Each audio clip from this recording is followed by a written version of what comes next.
Dear friends, मु doctor Pradeep Kumar पंडा आपण मानकु मो चैनल को स्वागत करुच्ची। आज आउ एक नुआ हेल्थ टिप्स नहीं मु आसी। वर्तमान वर्षा दिन आरंभ हो गलानी। आपण माने बाइक रे बाहर को जाइचंती, बहुत समय धरी वर्षा होउची। वर्षा थमिबार ना नौनी। आपण पाखरे बरसाती नाही, बाध्य होई बेले बेले फेरिबाकू पड़ुची। फेरिला बेले आपण ओदा हो गले, वर्षारे ओदा हो जावा परे आपनको ठंडा हो गला। किंबा आपण फुटबॉल खेलुचंती, से समय रे आपण ओदा हो गले, किंबा बाहर किछि भी खेलुचंती ओदा हो गले। वर्षारे आपण ओदा हो जावा परे जदि ठंडा हो गला, आओ ठंडा होकर आपण काश भी हला, ताहले आपण रस्टक्स 30 सकाले 2 बुंदा, 2 पर 2 बुंदा, राति 2 बुंदा खाइबा पूर्वर खाई नेबे।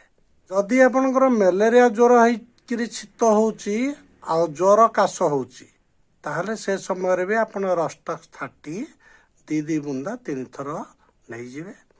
मलेरिया हेइथाओ बा ठंडा जनित ज्वर होताओ, जदि शीत लक्षण आपणक पाखरे देखा जाउची, जदि आपणको ज्वर होउची, काश होउची आ शीत अनुभव करूचंती, ठंडा अनुभव करूचंती, कंप होउची, हले आपण रस्टक्स 30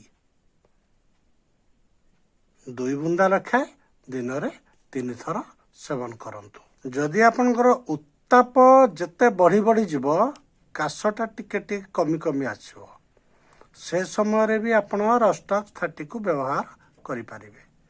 ये थेला आज वर्षा ऋतु रे भिजिकिरी ठंडा होइकिरी जदि काश होउची तार उपचार। आ रस्टक्स 30 आपण जेकोसी होमियोपैथिक दुकान रे पाई पारिबे। आशा करी आपणकर एई वर्षा ऋतु रे जदि ठंडा होइकिरी काश हब, आपण माने निश्चित भाव में रस्टक्स व्यवहार करेंगे। आज रहुची पुणी नुआ एक हेल्थ टिप्स नहीं आपण पाखु आसबि। नमस्कार।